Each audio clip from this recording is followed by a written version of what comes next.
ফখরুলের বাড়িতে যাবি আর মাদাত নাই বল খেলবার চাই, ধরে কোন কথা ঠিক কিনা? মারাত্মক জঘন্য।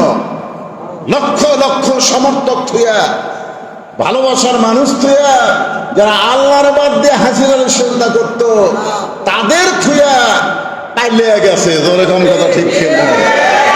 চলে গেছে কইলে ভদ্র শব্দ, পলে গেছে চোর পলে যায়, ধরে কোন কথা ঠিক কিনা? 16টা বছর চোর ছিল আমাদের মাথার উপরে পলে গেছে, সবাই বলে আলহামদুলিল্লাহ। তো যে কথা বলতেছি একটু খেয়াল করেন। এতগুলো মসজিদ বানালো, নাম দিল মডেল মসজিদ। জোরে কাল কি মসজিদ? মডেল মসজিদ। নওগাঁয় এক নতুন এক এমপি হয়েছিল, তার নাম হলো গামা। গামা এবারই নতুন এমপি আছে।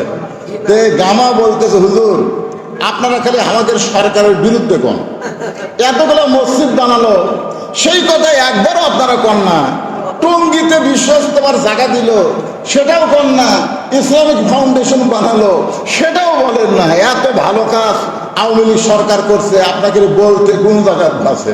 আমি তখন বললাম, তোমাদের প্রধানমন্ত্রী 560টা না 5 লক্ষ যদি মসজিদ বানায়, একটা সোয়াবও পাবে না। এমপি সাহেব তো আমার বছর লাল করলো, আপনি কম কি হুজুর? 5 লক্ষ মসজিদ বানালো, একটা সোয়াব নাই। আমাদেরকে ফিরাতে পারে নাই, বরং কোরআনের মাহফিলে কবুল করে আমাদের আমল নামায় আল্লাহ জান্নাত কবুল করেছে।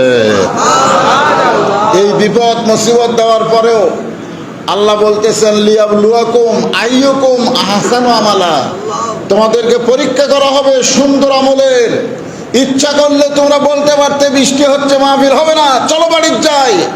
কিন্তু তোমরা বাড়িতে না গিয়া আমার ঘরে এসে কোরআনের ওয়াজ শুনতেছ। তোমাদের পরীক্ষায় তোমরা পাস করলে আমি আল্লাহ তোমাদেরকে কবুল করে নিলাম। বহু মানুষ হতে পারত, আজকে বৃষ্টি না হলে বহু মানুষ এখানে হতো না? কতক্ষণ হতো কি হতো না? কিন্তু সব মানুষ কি মানুষ? আপনাদের কি মনে হয় সমস্ত মানুষ কি মানুষ? না। সমস্ত মানুষ যদি মানুষ হতো তাহলে আল্লাহ কেন বললেন সুম্মা রাদাদনাহু আসফালা সাফিলিন?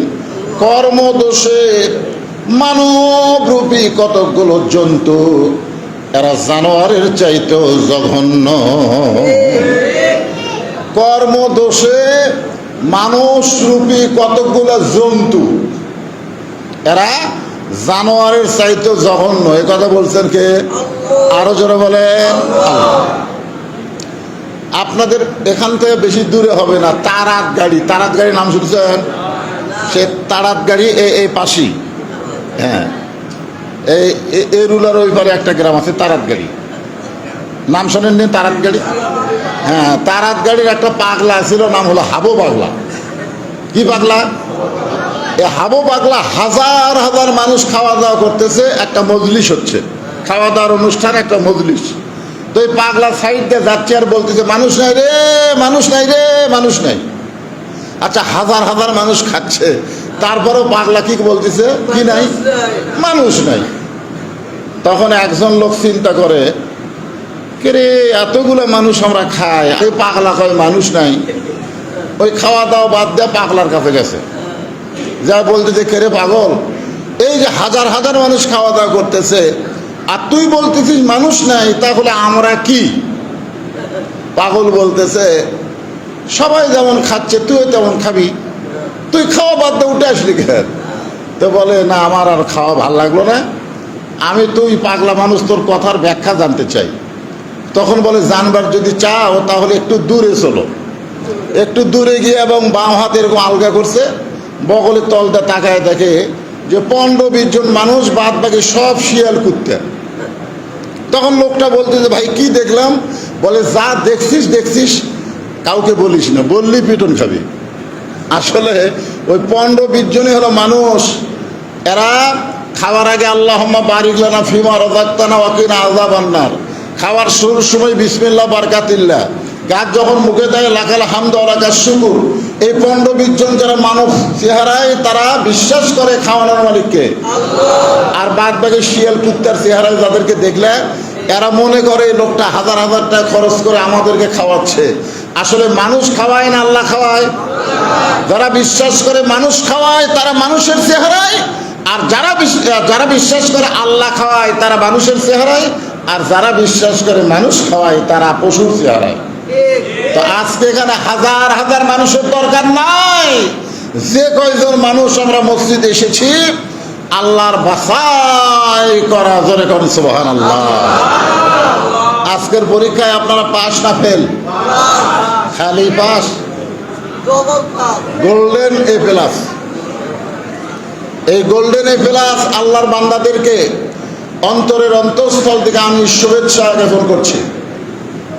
আজকের এই মাহফিলের সম্মানিত সভাপতি, সম্মানিত প্রধান অতিথি, সম্মানিত ওলামায়ে কেরাম, আমার সামনে আল্লাহ যাদেরকে কবুল করছেন এবং পর্দার অন্তরালে যে সমস্ত মা বোনেরা আলোচনা শুনতেছেন, আমি সকলকেই আমার অন্তরের অন্তঃস্থল থেকে শুভেচ্ছা জ্ঞাপন করে এই মুহূর্তে জানতে চাচ্ছি, এখনো তো আর বৃষ্টিপাত পড়বে না, পড়বে? এই মুহূর্তে জানতে চাচ্ছি আপনারা সকলে কেমন আছেন? আলহামদুলিল্লাহ রাব্বিল আলামিন। যে আল্লাহ শারীরিক সুস্থতা দান করে মানসিক প্রশান্তি লাভের জন্য আজকের এই জান্নাতের বাগানে কবুল করলেন, আমরা কি খুশি না বেজার? তাহলে সকলেই জবান খুলে বলবেন রব্বানা লাকাল হামদ হামদান কাসীরান তাইয়িবান মুবারাকান ফীহি। আমরা প্রশংসা করলাম কার? কেন করলাম? আল্লাহর প্রশংসা এই কারণে বেশি বেশি করলাম যে আল্লাহ আমাদেরকে বৃষ্টি দেওয়ার পরেও কোরআনের মাহফিল থেকে বঞ্চিত করেনি। জোরে কান ঠিক কিনা? আল্লাহ আমাদেরকে শরীর পাক, কাপড় পাক থাকার কারণে পৃথিবীর শ্রেষ্ঠ জায়গা মসজিদে আসার তৌফিক দিয়েছেন। জবান খুলে বলে আলহামদুলিল্লাহ। আল্লাহ আমাদেরকে বিশ্ব নবীর উম্মত হিসেবে কবুল করেছেন। আপনারা আমাদের নবীকে চেনেন? এই আমাদের নবীকে আপনারা চেনেন? আবার কি দিল সরাসরি সত্য। আমাদের নবী শোনেন, ভাগ্য গুণে আমরা এমন একটা নবী পাইছি, এটা কিন্তু ভাগ্যের ব্যাপার। আপনি কোনো সময় বলতে পারবেন না হাইরে কপাল মন্দ, চোখ থাকিতে অন্ধ। অনেকে বলে না কপাল পোড়া। কপাল পোড়া কারা? বিশ্বনবীর উম্মত হতে পারেনি যারা। জোরে কোন কথা ঠিক? আমরা কপাল পোড়া? এমন কি আল্লাহ রাসূল বলেছেন, আমার উম্মতেরা যত বড়ই গুনাহগার হোক না কেন, আমি নবী থাকা অবস্থায় আমার কোন উম্মতকে আমি জাহান্নামে যেতে দিব না। শুধুমাত্র ঈমান নিয়ে, বুঝলেন? আপনারা খালি ঈমানের সাথে যদি মরবার পারেন, যত পাপী থাক নবী সুপারিশ করে সবাইকে জান্নাতে নিয়ে যাবে। নিদানে আখেরাতে তরাইতে পুলসে রাতে কান্ডারি হইয়া নবী পার করিবেন সেই তরণী। হাসর হবে তামার সানি, উম্মত বলবেন পানি পানি। সেই কঠিন দিনে নবী বিনে, সেই কঠিন দিনে নবী বিনে পানি দেওয়ার সাধ্য কারো নাই। আমরা এমন একটা উম্মত, হাসরের কঠিন দিনে হাউজে কাউসারের পানি নবী আমাদেরকে পান করাবে। আল্লাহর নবী বলবেন আমি হলাম সামনে, তোমরা সকলে আমার পিছনে পিছনে রাস্তা নিবা। আমি যেই জান্নাতের মধ্যে ঢুকবো, আমার সঙ্গে তোমরাও সেই জান্নাতের মধ্যে ঢুকবা। আমি রাসূল বলতেছি, কারো ক্ষমতা হবে না মানজাল্লাযী ইয়াশফা ইনদাহু ইল্লা বিইজনিহি। আল্লাহ রাসূল বলতেছেন কারো ক্ষমতা হবে না, আল্লাহ আমাকে এত পাওয়ার দিবে, সেই পাওয়ারের কারণে হাসরের ময়দানে আমি তোমাদের সবাইকে নিয়ে জান্নাতে প্রবেশ করব। চিন্তা করে দেখেন, এমন একটা নবীর উম্মত হওয়াতে আল্লাহর প্রশংসা কম হবে না বেশি হবে? আলহামদুলিল্লাহ। আমরা আল্লাহর প্রশংসা এই কারণে করব যে আল্লাহ হেদায়েত স্বরূপ আমাদেরকে এমন একটা কোরআন দিয়েছেন। কোরআন, কোরআন নাম শুনছেন? যে কোরআনের মধ্যে কোনো সন্দেহ নাই। এই যে হিন্দুদের পুরাণ, হিন্দুদের পুরাণের মধ্যে সন্দেহ আছে না নাই?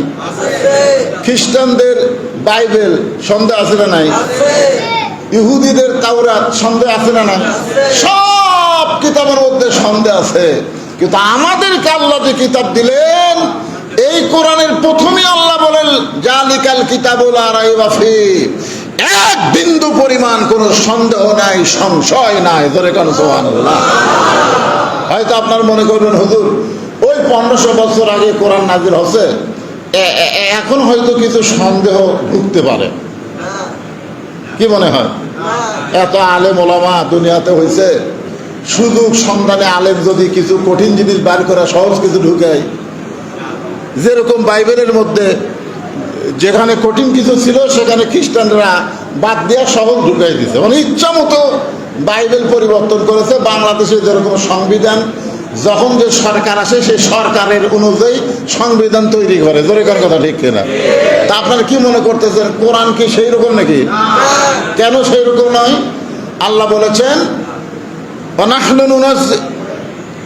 আল্লাহ কোরআন শরীফকে লক্ষ্য করে বলেছেন, এমন একটা কিতাব আমি আল্লাহ নাজিল করেছি, যেই কিতাব হেফাজতের দায়িত্ব আমি আল্লাহ স্বয়ং নিজের হাতে নিয়েছি। ইন্না নাহনু নাযালনা কোরআন, ইন্না নাহনু নাযালনা যিকরা ওয়া ইন্না লাহু লাহাফিজুন। আবার অন্য জায়গায় আল্লাহ বলেছেন ওয়া নুনাজ্জিলু মিনাল কোরআনি মা হুয়া শিফাউ ওয়া রাহমাতুল লিল মুমিনিন। আল্লাহু আকবার। আমরা সেই কোরআনকে হেদায়েত স্বরূপ পেয়েছি, খুশি না বেজার? হ্যাঁ, বাংলাদেশে 90% মুসলমান, 94% মুসলমান। আমরা এত ভাগ মুসলমান হয়েও আজও বাংলার জমিনে আল্লাহর কোরআন অনুযায়ী আমরা চলতে পারতেছি না। জোরে কার কথা ঠিক না? আমরা সেই মানুষের তৈরি করা আইন, মানুষের তৈরি, ওই ব্রিটিশের আইন করে দিয়ে গেছে ইংরেজেরা, সে আইন দিয়ে আজকে জজ কোর্ট, হাইকোর্ট, সুপ্রিম কোর্ট চলতেছে। জোরে কার কথা ঠিক কিনা? আপনারা বলেন তো, এই মানুষের তৈরি আইনে যদি কোনো ভালো মানুষ বিচার চায়, তার বিচার হবে? কারণ আইনই হচ্ছে শয়তানের, শয়তানের আইনের কাছে ভালো মানুষ তো কোনো বিচার পাবে না। এই জন্যে আমরা মুসলমান হওয়ার পরেও মানুষের তৈরি আইন জজ কোর্ট, হাইকোর্ট, সুপ্রিম কোর্টে থাকার কারণে আজকে আমরা ন্যায় বিচার পাচ্ছি না।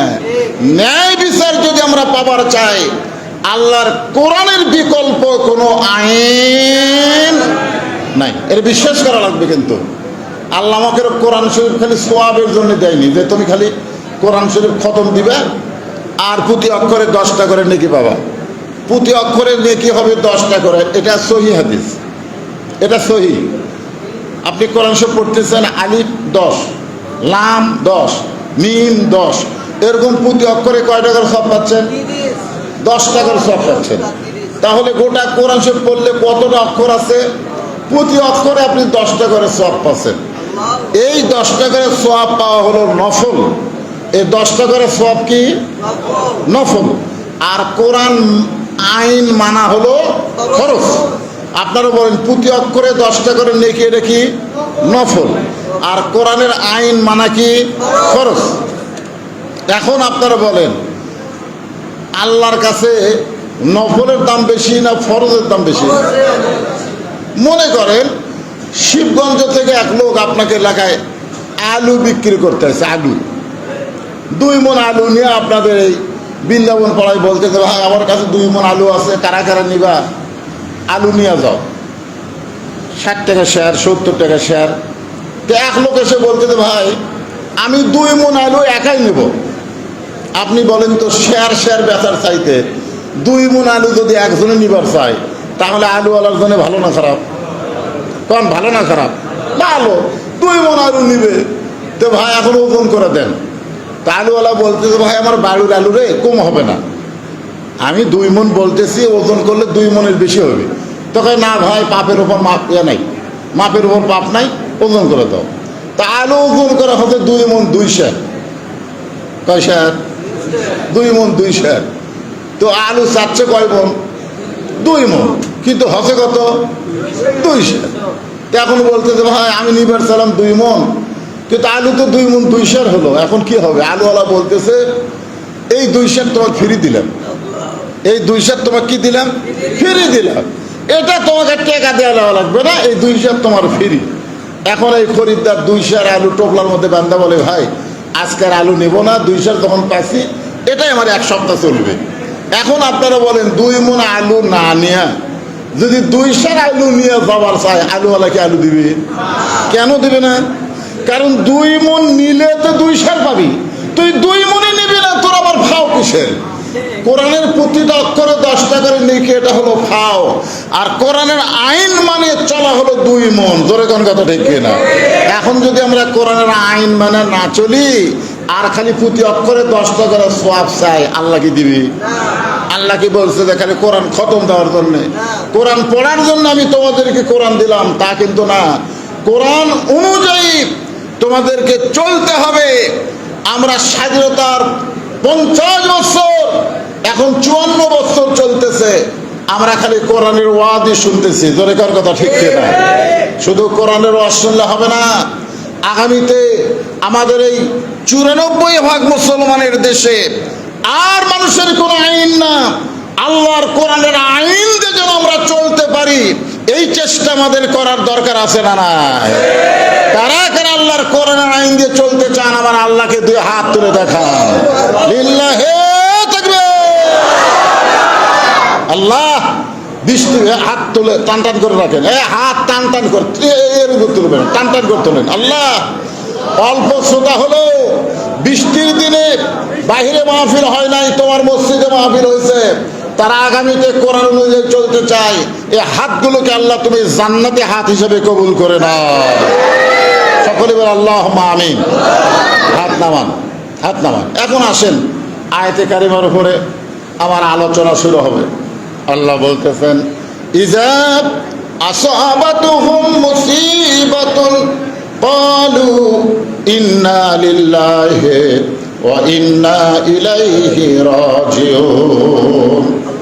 আমরা মানুষ বললে এই আয়াতে কারিমা তেলাওয়াত করি, মানুষ বললে আমি আমার যত হুজুর আছে বুঝলেন, আমাকে যারা লেখাপড়া করাছে তাদের মধ্যে এখনো যারা জীবিত আছে বা আগে যারা ছিল, আমি কিন্তু আপনাদের পাশেই মোস্তাফাবিয়া মাদ্রাসা নাই, ওই মাদ্রাসা থেকে তাফসির হাদিস পাশ করছি, শেরপুর আলিয়া মাদ্রাসা থেকে আমি ফেকা নিয়ে পাশ করছি, আমি 3টা বিষয়ে কামেল পাশ করছি। আমি প্রত্যেকটা ওস্তাদকে জিজ্ঞাসা করছি হুজুর এই যে আল্লাহ বলতেছেন বিপদ আপদ মুসিবত আসলে তোমরা বলো ইন্না লিল্লাহ, তো আমরা মানুষ মরলে ইন্না লিল্লাহ কেন পড়ি? এখানে তো মানুষ মরার কোনো কথা নাই। এই আয়াতের মধ্যে যদি আল্লাহ বলতো যে মানুষ যদি মারা যায় কলু তখন তোমরা বলো ইন্না লিল্লাহ, কিন্তু মানুষ মরার কথা নাই। আল্লাহ বলতেছেন বিপদ আপদ যখন আসবে তখন তোমরা ইন্না লিল্লাহ পড়বে। তাহলে আমরা মানুষ মরলে কেন পড়ি? আমার ওস্তাদ আমাকে বলতেছে আগে থেকেই হয়ে আসতেছে। কখন থেকে? আগে থেকে হয়ে আসতেছে। আমরা কোনোদিন এই প্রশ্ন কাউকে করিও নি, তার উত্তর আমরা খুঁজে পাইনি। তা আমি কইলাম এটা একটা কথা হলো, যেখানে আল্লাহ ডাইরেক্ট বলতেছেন ইজা আসাবাতুহুম মুসিবা, তোমাদের উপরে বিপদ আপদ মুসিবত আসলে কলু তোমরা ইন্না লিল্লাহ পড়ো, আর সেখানে আমরা মানুষ মরলে কেন পড়ি? আমাদের ওস্তাদ ছিল ওসমান গনি হুজুর, হেড মুফাসসির মোস্তাফি মাশা, উনি আমাকে বললেন তুই ছাত্র হয়ে এত খুঁজিস কেন? মানুষ মরাটাই হলো সবচাইতে বড় বিপদ, মানুষ মরাটাই হলো সবচাইতে বড় বিপদ, এই জন্যে মানুষ মরলে আমরা ইন্না লিল্লাহ পড়ি। আমি কইলাম না হুজুর আমার পছন্দ হলো না। তা আমার কই তোর পছন্দ না হলে তুই পড়িস না, তুই মানুষ মরলে ইন্না লিল্লাহ পড়িস না। আমি হুজুরকে বললাম হুজুর জোরহাত, আপনি আমার ওস্তাদ, আমি আপনার ছাত্র, মনে কষ্ট নেবেন না। আপনারা বলেন তো মুসলমান মরা বিপদ না রহমত? আমি হুজুরকে বললাম যারা মুসলমান হয়ে মারা যাবে তাদের মরাটা কি বিপদ না রহমত? হুজুর তো চুপ মারা গেল। আমি চুপ মারলে হবে না হুজুর, কারণ আমার বিশ্বাস মুসলমান মরার পরে কবরে যায় না, মুসলমান মরার পরে ইল্লিন নামক জান্নাতের বাগানে যায়, জোরে কোন কথা ঠিক কিনা? তাহলে দুনিয়ার কষ্টের জায়গা থেকে মুসলমান মরে জান্নাতে গেল, আর আমরা বিপদের আয়াত করলাম। এটা হলো, এটা হিন্দু মরলে, খ্রিস্টান মরলে, মুনাফিক মরলে মরাটা একটা বিপদ, কারণ হিন্দুর জন্য মরাই বিপদ, মরাই পিটন খাওয়া, তোরে কোন কথা ঠিক কিনা? মুনাফিকের জন্য মরার পরেই বিপদ, মরাই জাহান্নামত যাওয়া, মুশরিকের জন্য মরাই জাহান্নামত যাওয়া। কিন্তু মুসলমানের মরা তো জাহান্নাম না, মুসলমানের মরা হলো ফাদখুলি ফি ইবাদি ওয়াদখুলি জান্নাতি, মরবে আর জান্নাতে প্রবেশ করবে, তোরে কোন সুবহানাল্লাহ। তো তাহলে আমরা তো পাইকারি হারে যাই মরু, হাজি মরলেও কই, হুজুর মরলেও কই, লুচ্চা মরলেও কই, এমনকি আমাকে এলাকার সবচাইতে বড় গাঁজাখোর উই মরলেও কই, এখানে পাইকারি হারে যাই মরে ইন্নালিল্লাহ, জোরে কোন কথা ঠিক কিনা? সারা জীবন আমি দেখছি লোকটা নামাজ পড়েনি, আমার দেখা। নামাজের কথা বললে কয় তোরা পড়া পড়বো না, এই লোকটা মারা গেছে এটা শুনে আমরা ইন্নালিল্লাহ পড়তেছি। আবার মুস্তাফি মাদেশার আমার হুজুর তাজাম্মুল হক হুজুর একজন আল্লাহর ওলি ছিলেন, উনি মারা গেলে, উনি মরলেও ইন্নালিল্লাহ পড়তেছি। তাহলে গাঁজাখোরও ইন্নালিল্লাহ, আল্লাহর ওলিও ইন্নালিল্লাহ, এ যে পাইকারি হারে ইন্নালিল্লাহ, এটা আমার মনে ধরতেছে না। ওসমান গনি হুজুর কয় তোর যা মনে চায় তাই কর সব। আমি চিন্তা করে গেলাম, আসলে মানুষ মরলে ইন্নালিল্লাহ বলা এটা কি পাইকারি হারে চলবে কিনা, এই নিয়ে আমি খুব চিন্তা করতে করতে আল্লাহ পাক আমাকে একটা কিতাবের মাধ্যমে জানাইছে, মানে কিতাব পড়তেছি, কিতাবের মাধ্যমে আল্লাহ পাক আমাকে জানাইলেন যে একজন আল্লাহর মস্ত বড় নবী ছিলেন, খুব খেয়াল করবেন, সেই নবীর নাম হলো মুসা কালিমুল্লাহ। জোরে বলেন নাম কি? হ্যাঁ, উনি একদিন তুর পর্বতে গিয়ে দাঁড়ায় আছেন। তো আল্লাহ পাক বলতেছে মুসা কি খবর? তো মুসা আলাইহিস সালাম কেন দাঁড়ায় আছে আপনারা বলেন তো, আল্লাহ জানে কি জানে না? জানার পরে আল্লাহ বলে মুসা কি খবর? মুসা বলতেছে আল্লাহ আপনাকে একটা প্রশ্ন করতে চাই, আপনি কি উত্তর দিবেন? আল্লাহ বলতেছে তোর কামই তো হলো প্রশ্ন করা। মুসা আলাইহিস সালামের কাজই কি? আল্লাহ প্রশ্ন করা। ধরে কার কাক প্রশ্ন? ওই কোনো হুজুর হাজুর পীর সাহেবের কাছে মুসা দায়রি তুর পর্বতের কিনারা যে আল্লাহ ডাক দিছে, আল্লাহ কি প্রশ্ন করছে? একদিন আল্লাহ বলতেছে আল্লাহ তুমি যে একলা একলা থাকো তোমার ঘুম ধরে না? প্রশ্ন। আল্লাহ বলতেছে আল্লাহ তুমি একলা একলা থাকো তোমার ঘুম ধরে না, কারণ 10 জন মিলে থাকলে গল্প টল্প হয়, ঘুম নাও ধরতে পারে, জোরে কোন ঠিক কিনা? একজন ঘুম আসলে আর কুনার ঘুরতে দেয় রে ঘুম আসকা, কিন্তু আল্লাহ তোমার আশেপাশে তো কেউ নাই, তোমার কি চোখ ঘুম ধরে না? আল্লাহ বলে মুসা এই প্রশ্নের উত্তর কি তুমি শুনবার চাও? মুসা বলে শুনবার চাই দেখেই তো প্রশ্ন করছে। তা আল্লাহ বলে ঠিক আছে 1 গ্লাস পানি নিয়ে আসো। মুসা আলাইহিস সালাম 1 গ্লাস পানি নিয়ে আসো, তুর পর্বতের কিনারায় দাঁড়ায় আছে। আল্লাহ বলতেছেন যে ঘুম মুসাক ধর। আল্লাহ ঘুমক কি বলতেছে? মুসাক ধর। মুসাক যেই ঘুম ধরছে গিলাস পোড়া ভেঙে গেছে। আল্লাহ বলতেছে মুসা পানির খবর কি? মুসা বলতেছে আল্লাহ তুমি জানো না আমার ঘুম আছে, তুমি পানি আনবার কই আর তোমার খবর নেই। আমি পানি নিয়ে দাঁড়ায় থাকতে থাকতে কখন যে গিলাস পড়ে গেছে ঘুমের ঠালায়।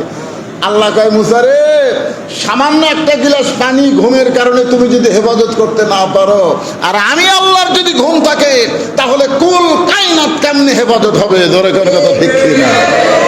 আল্লাহ পাক আমাদেরকে আয়াতুল কুরসির মধ্যে, আয়াতুল কুরসি আপনারা পড়েন না? পড়েন?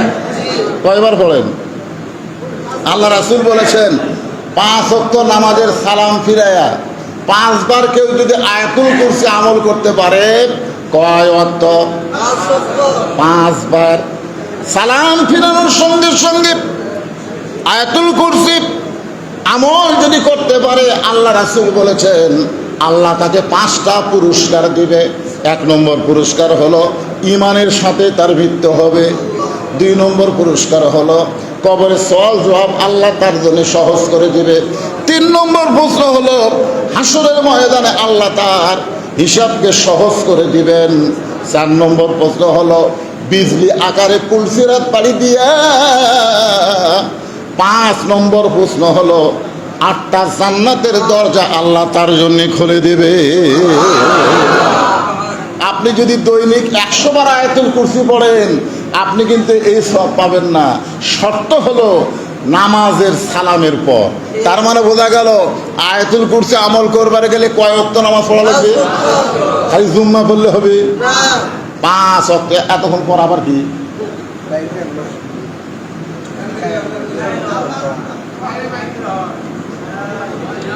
হ্যাঁ, একটু জিকির করেন, বিরক্ত হচ্ছেন আপনারা?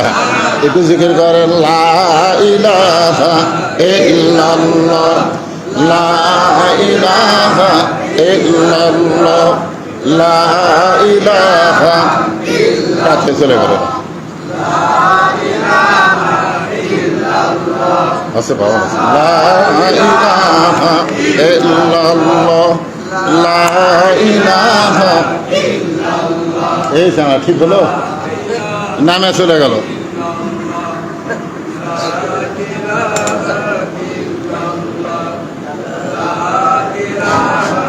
সাউন্ড হচ্ছে রে, লা ইলাহা ইল্লাল্লাহ, লা ইলাহা ইল্লাল্লাহ, লা ইলাহা ইল্লাল্লাহ মুহাম্মাদুর রাসূলুল্লাহ সাল্লাল্লাহু আলাইহি ওয়াসাল্লাম।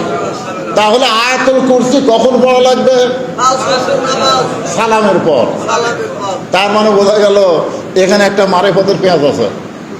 আয়াতুল কুরসি সওয়াব লিবা এত সহজ না, 5 ওয়াক্ত নামাজ ধরা লাগবে। ধরে কোন কথা ঠিক না? আপনি যদি নামাজ বাদ 100 বার আয়াতুল কুরসি পড়েন, 1 লাভ নেই। শর্ত হলো নামাজ আগে, তারপর আয়াতুল কুরসি। এই ছেলেরা, এই তোমাদের খবর কি? খালি জুম্মার নামাজ